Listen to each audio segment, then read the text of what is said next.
Hey everyone, welcome to the Executive Edge podcast. I'm Jemai Canley, founder of Potential Unleashed Consulting. I sit down with founders, executives, and high performers to unpack what really gives leaders their executive edge. In a world where everyone has access to the same tools and information, what actually separates the exceptional from the average? Hey everyone, welcome into today's episode of Executive Edge. I'm super excited to be joined today by Kasia. Kasia, welcome to the show. Hi, thank you for having me.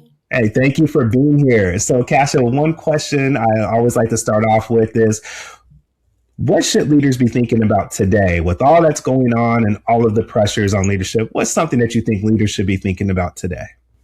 Yeah, no, I think that's a really good question. I think just remembering that your staff is probably dealing with more than just work, that there are so many outside pressures. We all know that our world is a little bit crazy. Everything feels very unstable, lots of moving parts. And I think it's important to remember that your staff are still people, and check in and make sure that they're supported. They have, everything that they need to be able to do their work, and that they still feel supported as that human as well.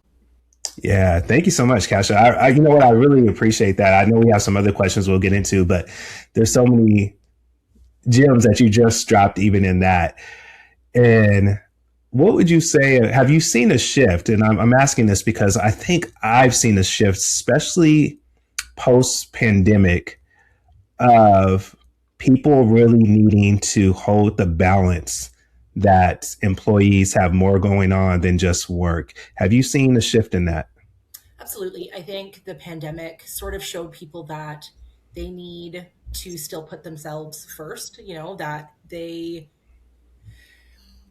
that everybody's replaceable at the end of the day, right? And I know that sounds harsh, but it's true. Like there will always be somebody else to fill a position. And I think a lot of people learned during the pandemic that they had to focus on themselves and their health, and their family and those around them. And so people are showing up with different expectations as well when they're looking for work. They're looking for better work-life balance. They're looking for more transparency.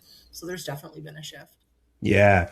And Kasia, I'm curious, do you have any suggestions that you might offer to? I'm sorry, let me go back and kind of preface this. So, one of the things that I always try to help people with is understanding that no matter where you find yourself today, that there's always room for growth. And sometimes I think people get locked into this idea like, I don't know how to do that.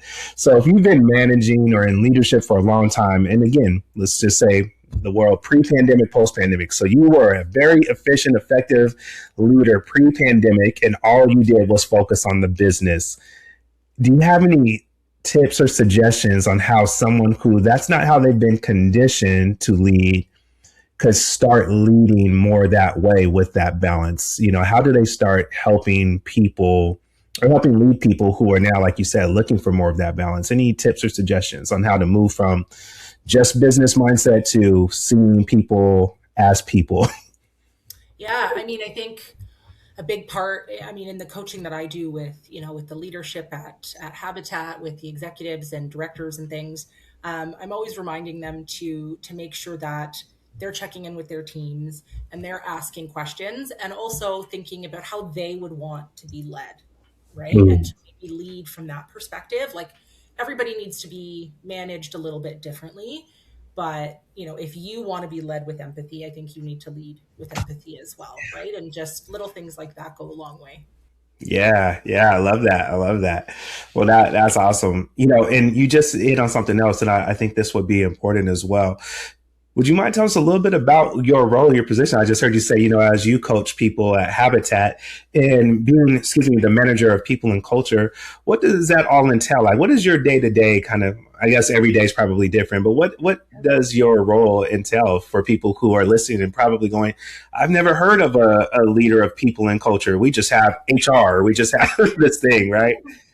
Yeah, absolutely. So I oversee our small but mighty HR team, making sure that our strategy is set out for the year, overseeing our budgets, making sure that the team is, performing and doing what they need to do, keeping an eye on our benefits, keeping an eye on salaries, keeping an eye on, the pulse of the organization, making sure people are being provided with, what they need to be able to be successful in their work. thinking about training and development, a little bit of everything, honestly. Any performance management issues, we deal with, hiring and onboarding, we deal with terminations. And then there is a lot of coaching as well that comes into my work. And I think I do one-on-ones with not just the people that report to me, but with other folks in the organization. So a lot of other leaders as a way to support them, make sure that they have the support that they need from our team and how we can continue to do better in supporting them. Yeah, I love that. I love that. There's so many conversations out there around HR and what should the role of HR be. So I really love the approach that you all are taking, and even the terminology. And I know sometimes people go, "Oh, those are just words," but what I heard again from you is that it's not just words. Just even how you started off talking about the balance, that it is about recognizing that people are people, that they're more than just their position and their job. So I really love that and appreciate that approach. So thank you.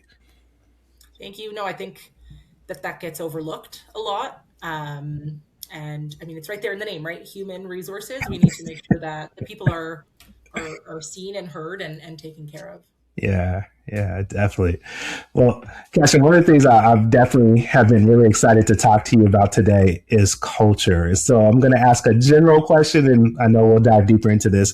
But what would you say the importance of culture is from a leadership perspective, and how does culture impact, overall organizations and morale? What would you say? Absolutely. I mean, the culture always has to start from the top, right? Mm, Everything starts from the top and it flows down. And I mean, at Habitat, we definitely have a culture of everybody sort of comes together. We all, you don't work in not for profit for the money. Oh, right. did I freeze? You don't work in nonprofit for the money. So everybody that works here is here because they care. And so that you really just see throughout the organization. Everybody is always willing to help out, lend a helping hand if someone has a question, if someone needs, assistance on something. And so everybody's always coming together in that way, and that makes it just so fantastic. And you see it even in leadership, right? Like everybody will sort of jump in and help out where it's needed. And so that's been just so great to see. Yeah. Well, how would someone go about building a strong, constructive culture? You need to know what you want to see, and then you need to demonstrate it first, right? You Mm, can't just talk about what you want. You need to actually action it yourself and demonstrate it and lead that way for everybody else. yeah. You have any examples on like that a listener could go like, oh, I really want to build uh, culture of great communication. How would they model that first?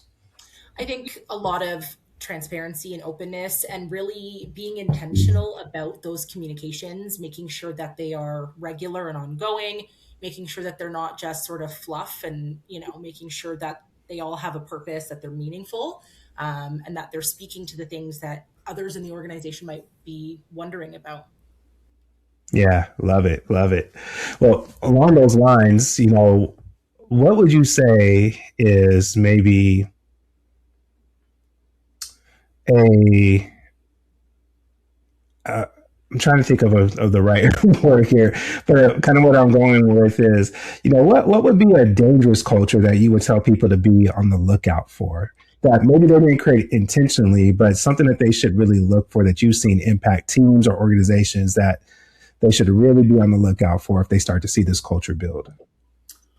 Oh, that's a good question. I think a culture of secrecy where they don't want to share information, I think is really dangerous. Yeah. Um, um, yeah, that to me is probably one of the biggest ones. Another one is if you don't really see any sort of diversity in the organization. I think that can be a really dangerous slope to Mm. go down as well. Um, yeah, those to me would probably be the biggest two of concern. Yeah, yeah. Thank you, thank you. I really appreciate you touching on, excuse me, you touching on diversity as well. For so many different perspectives. I was working with the organization last week, and we were having a conversation about diversity, and they were like, "Well, Jamad, we're pretty diverse," and they started naming all the diversity that they had, and I said, "That's great, and you should also take a look at what diversity is missing from Mhm. this team, right?" And again, like you mentioned, diversity can really just help organizations thrive in so many different ways because you get different perspectives and all those things. And so for their team, they were a team of all men, and they were saying, "Oh, we have lots of diversity. You know, he thinks this way, I think this way. We have different backgrounds," and that was great. And when 64%, I believe, of their population are not men, Mm.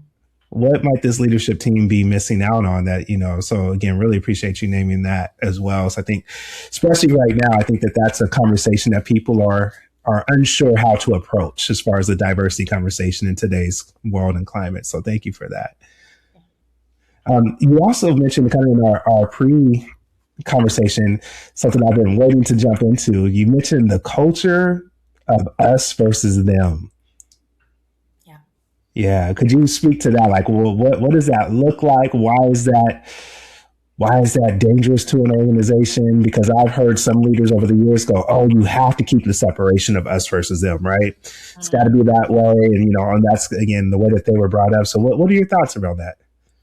I think that it can be very detrimental. It really ends up having folks sort of keep quiet. It gets them to start disengaging. It gets Mhm. them to stop wanting to bridge that gap, right? And I think, I mentioned communication. I think that's one of the most important things. And I think if that stops, then you're dead in the water, right? If folks won't come to you anymore when they have a problem or a concern, how can you help? You can't fix anything. You can't help resolve anything for them.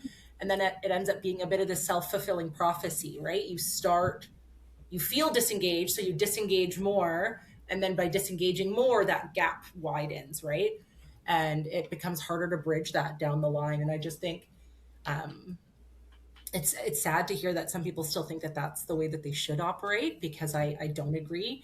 I think a lot of these organizations that go away from that hierarchy and a bit more matrixed, and there's less sort of like rigid structure, I think can be really helpful, because there's people that have all sorts of great ideas and perspectives, and they may be at the bottom of the organization in a hierarchy. And so I think it really helps to have everybody be included and everybody be listened to. Yeah, I love that. You know, and I found just from my own experience exactly what you just mentioned, that there are people all throughout the organization who have great ideas.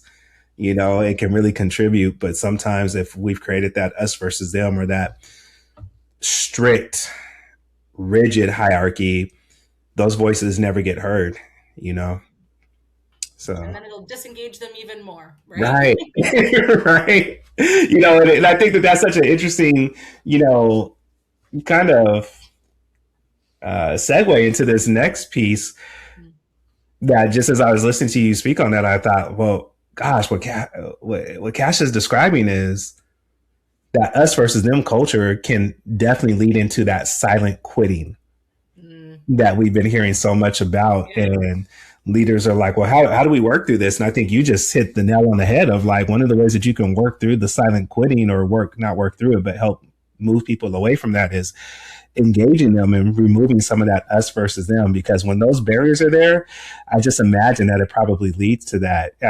Can you speak to that at all about the how that might those two might align? Yeah, absolutely. Again, I think I always sound like a broken record, I think, but communication is just so important. I always encourage all of our leadership to have one-on-one meetings with their teams.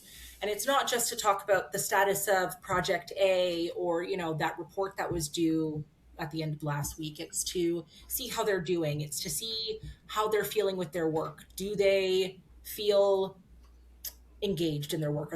Does their work excite them? Are they interested in some sort of like stretch assignment, some sort of opportunity to grow and do better? Do they want to, is there opportunity for a growth plan? So I just think, all of those pieces, it always comes back to communication. And Yeah. it's all well and good to ask the question, but you still really need to listen to the answer as well. Ooh.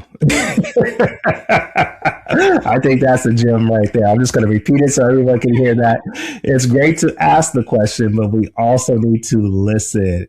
And you know, gosh, I thank you so much for saying that, because I've heard people say that they feel like some things are just kind of generic, Mm. right? And that people might ask the question. It's like when someone asks you how you're doing, but they really don't want you to go into it. It's like, hey, how you doing? It's like, actually, they're like, oh, actually, sorry, I actually have a meeting right now. I got to run, and everything. Oh, why'd you ask me? So yeah, that authenticity around not just asking the question, but listening, I think that is huge, huge, huge, huge. And I know with all the different things that leaders have going on, I hope that we all can take a moment and think about, are we creating enough time and space to actually listen to the answers when we ask those questions? So thank you for that. Yeah. Yeah. Thank you. Well, let me throw this one out there as well, because I think this will be really, really helpful, kind of along the lines of those around everything moving faster, people being asked to do more with less right now. And this seems to be a growing trend with all the things that are happening with inflation across the world, definitely here in the US. I know you're in Toronto, but something that we're dealing with here in the US, and budgets and all of these different things. And then even as you mentioned, in the nonprofit world, people are not doing this work, right, to become wealthy.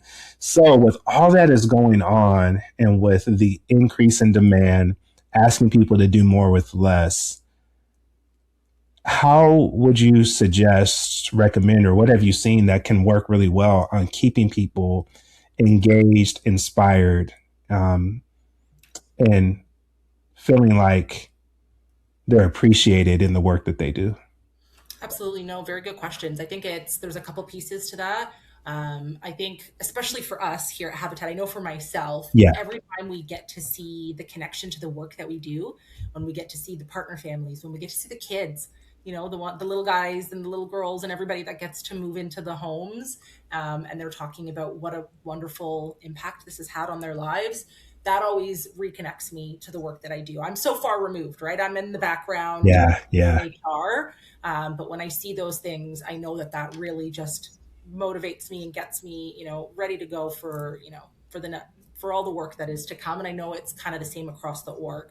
But I think you were mentioning recognition, and I think that's such an important piece, and it needs to be very thoughtful, right? There's so many mm, different, you mentioned generic, right? There's so many of these sort of cut and paste organizations out there where you can, recognize your employees, but not everybody wants to be recognized in the same way. And so I think it's really important to talk to all the members of your team, everybody who reports to you, and figure out what's more meaningful to you. Would you prefer to be recognized in front of the team and said, hey, so and so did such an amazing job on this project, like thank you so much, we really value your work? Or would you prefer, a little quiet one-on-one conversation? Some people like, a gift card. Some people like a little trinket. Some people want that employee of the month thing on the wall. Everybody's different, and you need to keep that in mind. yeah, yeah. No, as you were talking, I laughed and smiled because I could see different people in my mind. You're exactly right.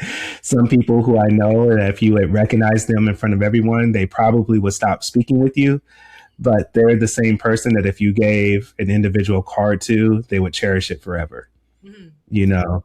And I think that that's so important. Like you said, getting to know people. And the reason why I also think that's so important, Kasia, is because I think that also helps people feel like they're seen and that they belong, right? Absolutely. Yeah, That, absolutely. yeah, when it's just a check, I shouldn't say just a check the box, because I know that that's probably not the intent, but when it's a one size fits all, Mm-hmm. people don't really always feel seen or like you really get them. So my wife, I was turning 40 during the time of the pandemic. And so prior to that, my wife was thinking about throwing me a 40th birthday party. And I was like, she goes, but here's what I'm thinking. Hear me out. I'm thinking 6 to 10, and that you'll probably leave around 8:30, but everyone else can stay and party until 10. And I was like, you get me. You love me. Right? You love me. You really love me. You really get me. So I tell people all the time, I'm a very social introvert, right? I love being around people. I love doing things. I consult and speak for a living, and then I need to go recharge my battery. I'm the type of person, Kasha, who will host like the party at my house and then I'll leave. Right? I come back, but I've got to take a moment. And so when she said that to me, I went, "You get me." And as you were talking about the different types of recognition, I think that that's what people would feel if we take the time to get to know them, like you just described, and we recognize them in the way that feels best for them. It's like, oh, you that within itself is almost like a reward, right? So, Absolutely. And yeah. that's what keeps them engaged, right? And it's not just for recognition, it can be for training and development. Everybody learns differently. Do Yes. you want to be in a group setting and learn? Do you want to try it first? Uh, and then, or do you want to read about it and then try it? Like everybody learns differently. And so you always need to make sure that there is enough individuation among all the different options that are there so that people have, and they feel seen. And then again, it's just, it helps to re-engage. And it's always just this wonderful, wonderful, wonderful cycle this time. Yeah. Yeah. Wow. I love the way that you just tied that in with training and learning too, because yeah, you're absolutely right. Absolutely right. I can think about again people who are visual learners, people who like to read first, people who love to do everything in groups because they like to talk it out, right? And other people who that is a distraction for them. So I love that the individualization of those things. So I think that's key. Thank you. Well, I am looking at the time and I cannot believe it because we are almost we're almost at 25 minutes here. There's still questions that I have for you. So is it okay if Yeah, I throw those out there? absolutely. All right. So, Kasia, what is one book that you might recommend to folks who are listening? And it could be about anything, just anything around leadership that you would recommend. It could be for someone who is at the beginning of their leadership journey, someone who is maybe, mid management. It could be someone who is, at the leaders. I love how you talked about leadership, really, not leadership, but culture and all those things really starting at the top. So, any books that come to mind for you that you would recommend for folks? So one would definitely be more work related and one would not be. Okay. There's a book called DEI Deconstructed, and I'm going to butcher her name, but I think it's Lily Zhang. And it really just talks about all the different ways that we need to be aware of diversity around us and how to navigate, how to manage it, how to ask questions, how to keep being curious. Yeah. And then the not work related one is The Power of Now by Eckhart Tolle. That's much more of a personalized sort of recommendation, but I think it's also very important because I think if to be a successful leader, you need to know yourself and you need to understand yourself. Yeah. And so I think that book could be really beneficial for a lot of folks as well. Wow. Thank you. I love both of those. DEI Deconstructed and The Power of Now. Mhm. Love that. Love that. And I have not read either one of those books, but I really love that. You know, gosh, I wish I had more time with you because even you mentioning even you mentioning those two books, I kind of want to dive in and unpack those, especially like DEI Deconstructed. I think is again without reading the book, I'm just talking about the topic alone. I think is so needed right now in today's world and in organizations and how organizations are approaching that because again here in the states we're seeing people being forced away from some of those conversations and topics. And what we all the research tells us and shows us is that again, if you're trying to build strong cultures or you're trying to build cultures where you're not just recruiting people, but you're able to retain people, all of those things are so important and that it leads to better culture, leads to better business, leads to better outcomes, not only for the people who work in the business, but for the people who you're trying to serve. And so, folks, if you are listening, again, check those books out, both of those. I really appreciate you naming those. All right, last question, because Okay. I'm looking at the time. Gosh, I'll tell you, I could just stay and just keep going with more questions around some of the things that you mentioned. But if there is any advice that you were giving to yourself earlier on in leadership, what might that be? Ooh, that is such a good question. Be patient with yourself Mm. because it's not going to be easy. Um, and don't shy away from the difficult conversations because the longer you avoid them, the harder they become. Ooh, yeah. Thank you. Thank you for both of those. The patience and grace, I think, is so important for leaders. As you were saying that, it just makes me think about myself, about times when I'm like, I'm supposed to know this already, right? Right. And then, like you said, and not shying away from those difficult conversations, that's huge, huge. Gosh, again, I wish that there was more time because I would ask, if there's even tips or suggestions you would have for people who that might be their learning edge, is how to have those difficult conversations. So folks, again, if that is something that you are listening to and heard that and you're thinking, gosh, that's not my strong suit, I need to really get better at having those difficult conversations, maybe there's a couple of resources that we can provide for you as you're listening to this. But think about that.